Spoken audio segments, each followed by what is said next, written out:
नमस्कार, स्वागत है आप सभी का। और आज जनता क्रांति पार्टी के 5वां स्थापना दिवस पर आज मौजूद हैं हल्दलपुर में और यहाँ पे उसके कुछ समर्थक हैं। तो आइए इन समर्थकों से जानते हैं कि क्या इनके पार्टी का उद्देश्य है। तो सबसे पहले आपका परिचय। मेरा नाम जय बहादुर चौहान हुआ। मैं जनता क्रांति पार्टी राष्ट्रवादी के मंडल अध्यक्ष आजमगढ़। किस तरह का कार्यक्रम यहाँ आज किया जा रहा है?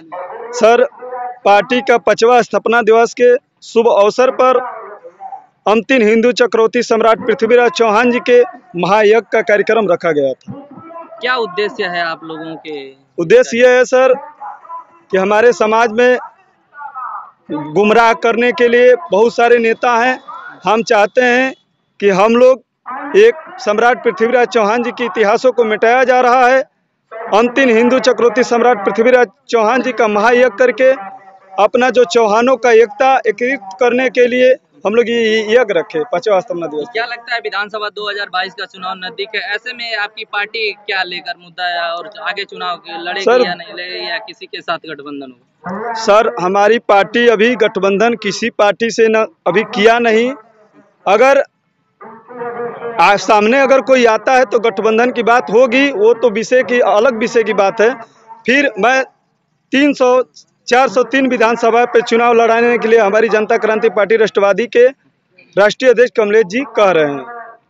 सर, आपका परिचय। मनोज कुमार गौड़, जनता क्रांति पार्टी राष्ट्रवादी के अनुसूचित जनजाति के प्रदेश अध्यक्ष। सर, इस कार्यक्रम का क्या उद्देश्य है और क्या है आप लोग से? देखिए, कार्यक्रम का बहुत साफ उद्देश्य है।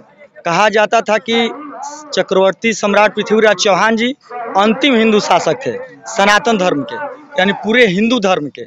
लेकिन आज उनके इतिहास को मिटाया जा रहा है। यानी कहा जाता है कि जिस समाज को खत्म करना है उनके इतिहास को मिटा दो। तो ठीक, आज वही काम सम्राट पृथ्वीराज चौहान जी के और चौहान वंश के साथ हो रहा है।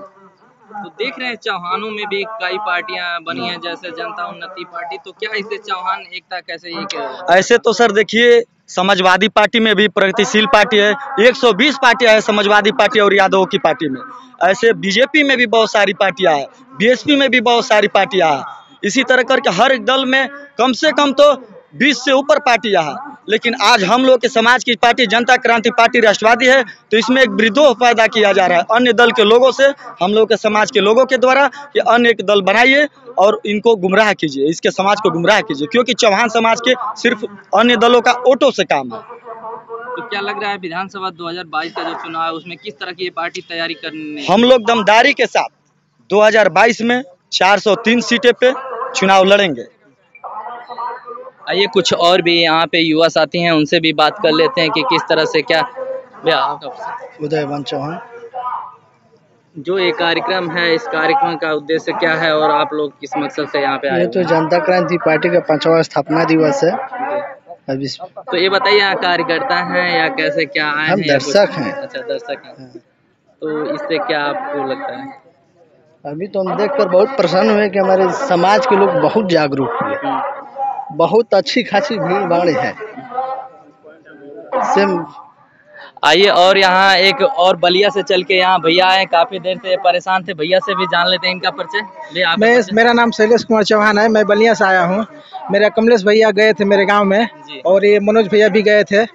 हम लोग को बहुत ये उत्सव की बात है कि हमारा चौहान समाज एकता हो रहा है, बहुत खुशी की बात है। हम इसलिए हम लोग वहाँ से गाड़ी करके हम यहाँ पे आए हैं। तो क्या जैसे विधानसभा 2022 का चुनाव है, तमाम पार्टियां अपनी अपनी दावा कर रही हैं, तो क्या इस बार आप लोगों का जो चौहान समाज के लोगों का वोट कहां जाने वाला है? हमारा चौहान समाज का अगर जो चौहान विधायक का अगर जो मिलेगा तो हम लोग पूरे चौहान के ऊपर वोट गिरेगा। ये बताइए, आप लोगों का इस बार जो है विकास का मुद्दा होगा या जातिवाद का होगा? नहीं, विकास का मुद्दा लेके चलेंगे, जातिवाद नहीं है, विकास हम लोग चाहिए। क्या लगता है आपकी पार्टी में कोई विकास करने वाला आगे है? हाँ, आगे है ना, कमलेश भैया हमारे विकास के लेके मुद्दा उठाए हैं। जो कि फ्री में दवाई हो, फ्री में पढ़ाई हो। जो प्राइमरी में पढ़ाई होता है वहाँ पढ़ाई अच्छा से नहीं हो रहा है, प्राइवेट में हमारे बच्चे जा रहे हैं लोग, हमारा ज़्यादा पैसा नुकसान हो रहा है। इसके लिए अगर हमारा भैया आगे बढ़ेंगे तो हमारा विकास होगा। योगी जी भी ने बहुत कुछ काम अच्छा किया है। योगी जी किए हैं, लेकिन उस पर ध्यान नहीं दिया जा रहा है। बहुत सारा व्यवस्था दिए हैं, खाना पानी सब बच्चे लोग को देते हैं, लेकिन उसको देखभाल कोई करने वाला नहीं है। तो क्या लगता है कि जो आने वाले दूसरे नेता वैसे ध्यान देंगे हाँ। कि सारे लोग ऐसे ही? ऐसा नहीं होगा। हमारा जो चौहान पृथ्वीराज चौहान का लेके मुद्रा उठाए हैं तो जरूर हमारा उम्मीद तो रखें। चलिए यहाँ पे कुछ और भैया हैं, इनसे भी जान लेते हैं और एक युवा साथी हैं, इनसे भी जान लेते हैं। जो भैया आपका परिचय? आशीष कुमार चौहान। आशीष कुमार चौहान। आशीष कुमार चौहान। कहाँ से आए? बलिया से। ये बताइए, जिस तरह से जनता क्रांति पार्टी का क्या उद्देश्य है और आप लोग क्या सोचकर इस पार्टी को लेकर चल रहे हैं? जनता क्रांति पार्टी का साफ उद्देश्य है कि जिस तरह सभी लोग अपने नेता को इकट्ठा कर रहे हैं, चुन रहे हैं, जनता क्रांति पार्टी भी एक बड़ा नेता अपना खड़ा करने वाली है। और ये बताइए, इस बार युवाओं का जो मेन मुद्दा है वो रोजगार होगा या कुछ और? रोजगार तो बहुत बड़ी समस्या है देश में, पूरे देश में और उत्तर प्रदेश में भी। तो रोजगार और धर्म जात पे हर पार्टियां करती हैं, चुनाव लड़ती हैं। तो जनता क्रांति पार्टी अपने लोगों को साथ लेकर चलेगी और अपना मुद्दा उठाएगी। और जो पार्टी इससे गठबंधन करती है, चाहे अकेले जनता क्रांति पार्टी सभी सीटों पर लड़ने वाली चुनाव है, अगर किसी पार्टी से बात होती है तो अपना मुद्दा साफ रखेगी कि हमारे लोगों की हिस्सेदारी बने। योगी सरकार में काफी विकास हुए हैं और काफी विकास की बात करें तो तमाम फायदे बेरोजगार युवाओं को मिला है। कहाँ तक ये बातें सत्य है, आप जरा? कहाँ रोजगार मिला है लोग युवाओं को? रोजगार के नाम पर बस कागज दिखा दिया जाता है, वो बस भाषणों में रोजगार है, जमीन पे जो रोजगार नहीं है। सरकार कह रही है कि यूपी से पूरे माफियाओं को भगा दिया गया। क्या माफियाओं को भगा दिया? वो दूसरे दलों के माफियाओं को, अपने माफियाओं को भगाने। अभी लखीमपुर खीरी का किसान का मामला देखे ही हैं कि एक मंत्री का बेटा जो गाड़ी उसमें कल आए थे SIT की जांच में, खुलासा हुआ है कि वो मतलब साजिश के तहत उसमें हमला किया गया था। तो क्यों नहीं उसके ऊपर कार्रवाई कर रही है, चाहे बुलडोजर चला रही है, चाहे गाड़ी पलट दे रही है। बस दूसरे नेताओं को ही गाड़ी पलटा जाएगा। तो क्या लगता है विधानसभा 2022 का चुनाव है, इस बार कितनी मजबूती से आप लोग लड़ेंगे? पूरी मजबूती के साथ जनता क्रांति पार्टी राष्ट्रवादी 403 सीटों पर लड़ने वाली है। आइए कुछ और यहाँ पे एक भैया हैं, इनसे भी बात कर लेते हैं। भैया आपका परिचय? मेरा प्रदीप चौहान, रसना रामपुर घर है, बलिया। जो पार्टी का मुख्य उद्देश्य क्या है और इस बार कितनी मजबूती से विधानसभा 2022 का चुनाव है, उस पर किस तरह से क्या है? देखिए भाई, पार्टी का मुख्य उद्देश्य यही है कि जो भी पिछड़े, शोषित और वंचित समाज जितने लोग हैं, पथ दलित इन लोगों की लड़ाई लड़ी जा रही है। और जो आज जो वर्तमान सरकार चल रही है, ये पिछड़ों के राजनीति करके और पिछड़ों को हमेशा ठगने का काम किया। लेकिन कह रही है सरकार की जो भी हम काम किए हैं वो गरीबों के हित में किए हैं और उनके फायदे में। ऐसा कुछ नहीं है, गरीबों के लिए आज कुछ नहीं हुआ। आज जितनी महंगाइयाँ बढ़ गई है, इससे अगर ज़्यादा प्रभावित है तो गरीब समाज के लोग प्रभावित हैं। क्यों? सरकार कह रही है कि हमने राशन भी दिया और मुफ्त में किसानों को जो 2000 का पैसा भी दे रहे हैं, तमाम तरह से दावे कर रही है। तो देखिए, किसानों को कितना फायदा हुआ इससे? ये राशन तो आज बहुत पहले हम जब से हम चलाक हुए तब से हम देख रहे हैं राशन बट रहा है। ये थोड़े कि इन्हीं की सरकार में बट रहा है। राशन के राशन से गरीबों का विकास होने वाला नहीं है। क्या लगता है कि इस बार विधानसभा 2022 के जो चुनाव है उस पर योगी जी पे कुछ असर पड़ेगा? बिल्कुल असर पड़ेगा। इस बार योगी सरकार पूरी तरह से पस्त हो जाएंगे 2022 में। 2022 में किसके बीच सबसे कांटे की टक्कर होने वाली है? आप तो खैर देखिए, ये समय बताएगा कि किसके साथ जोरदार टक्कर होगा। लोग तो कह रहे हैं कि सपा बहुत आगे निकल रही है। कोई बात नहीं है, सपा भी निकल रही है और भाजपा भी निकल रही है। सारे लोगों का पता 2022 में चल जाएगा। क्यों? जो मायावती हैं उनकी क्या स्थिति है? कुछ जरा सारे लोग एक छलने का काम करते हैं। आज तक मायावती का भी सरकार, आपके भी पार्टी में देख रहे हैं, आपके भी समाज में देख रहे हैं, काफी पार्टियां जो विखंडन हुई हैं, उनको लेकर क्या कहना चाहिए? देखिए, कोई विखंडन नहीं हुआ है। जनता क्रांति पार्टी राष्ट्रवादी से पूरे जो भी दलित पिछड़े शोषित सारे लोग जुड़े हुए हैं और उन लोगों को ये पूरा विश्वास है कि जनता क्रांति पार्टी राष्ट्रवादी ही जो है कि। चलिए कुछ यहाँ पे बच्चे हैं, उनसे भी जान लेते हैं। बाबू आपका नाम? अभिषेक चौहान। अभिषेक चौहान, क्या करने आए हैं? घूमने।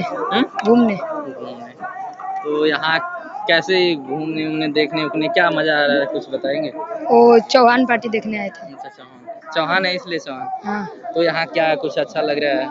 वो वहाँ पे बता रहे हैं, वही अच्छा लग रहा है। अच्छा, मतलब लिखाई पढ़ाई के विषय में कुछ अभी आप वहाँ तो कुछ नहीं बता रहे हैं, वो सिर्फ कह रहे हैं हमारी ये समाज है, हमारा ये समाज है, तो क्या है वही सुनने के लिए आए थे, वही देखने के लिए, अभी कभी नहीं आए थे। आगे चल के क्या बनना चाहते हैं? आगे चल के कुछ ना कुछ तो बनना ही चाहता तो हूँ। फिर भी क्या बनना चाहते हैं?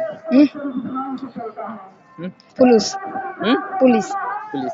तो पढ़ाई वढ़ाई करते हैं? तो ऐसे ही मान लीजिए कि इतना समय जहाँ ऐसे जगह दे रहे हैं तो पढ़ाई पे नहीं दे रहे हैं, क्या बात है? इसी तरह आज छुट्टी लेकर आ गए थे। छुट्टी लेकर ऐसे ही रैली में जाना है अभी से, तो फिर पुलिस कैसे बनेंगे? बाद में फिर चल जाएंगे। बाद में। मुकेश चौहान, बलिया से। बलिया जी। तो यहाँ पे किस तरह से क्या कुछ देखने आए थे या पार्टी के तरफ से? नहीं, पार्टी की तरफ से आए थे और हमारे पूर्वज सम्राट पृथ्वीराज चौहान महायज्ञ का आयोजन हुआ था, तो उसके उपलक्ष्य में और जनता क्रांति पार्टी राष्ट्रवादी का चौहानों को एकता और 2022 के उपलक्ष्य में जो चुनाव होने हैं उसको लेकर। तो विधानसभा 2022 का जो चुनाव है उसमें आखिर क्या आगे रणनीति आप लोग अपना रहे हैं और अपने समाज को लेकर किस तरह आगे ले जाना चाहते हैं? यहाँ पे देखिए, समाज में जो चौहान बिरादरी है ओबीसी में सबसे मतलब पिछड़ चुकी है, यादव हो या राजभर हो, जितने भी अदर कास्ट हैं, तो अपने समाज को इस पार्टी के और इस महायज्ञ के माध्यम से मतलब जगाने के लिए JKPR आयोजन की है। अब तक बता दें कि चौहान समाज का कोई भी अगर वैसा नेता नहीं उभर कर सामने आया जो पूरे राज्य के चौहानों को एक करने में वो सफल रहा हो, क्या नहीं, चौहान समाज से बहुत ऐसे नेता है लेकिन वो अपने फायदे तक सीमित रह गए। लेकिन हमारे नेता माननीय कमलेश चौहान जी, जनता क्रांति राष्ट्रवादी के अध्यक्ष, जो अब इस चौहान समाज को अपने एक स्टेज पर ला रहे हैं और चौहानों को उनका हिस्सेदारी समाज में दिलाएंगे। तो यहाँ पे हम जानते हैं जिस तरह से चौहानों की बात कर रहे हैं और इकट्ठा करने की बात कर रहे हैं, तो हम जानते हैं एक चाचा जी हैं यहाँ पे, इनसे जानेंगे, काफी बुजुर्ग हैं। चाचा ये बताइए, चौहान समाज की अगर बात करें तो तमाम लोग यहाँ पे बटे हुए हैं और चौहान समाज के लोगों को इकट्ठा करने में आज तक कोई भी जो नेता एक नहीं हुआ, क्या बात? हुए लोग थे लेकिन इसमें चंद्रबरदाई भी आ गए, ठीक ना, जयचंद्र आ गए, ठीक ना, जयचंद्र इस समाज एकदम गंदा कर दिया लोग। और इस समय का हिसाब किताब है कि भाई हर राणा प्रताप का, लक्ष्मीबाई का, इनका उनका उनसे कहीं कम काम नहीं किए हैं। 17 बार उग्रवादियों का दमन किए हैं, ठीक ना, 17 बार, और 17वां बार भाई पराजित हो गए। और आज वो सब रहते उग्रवादी तो क्या हाल होता।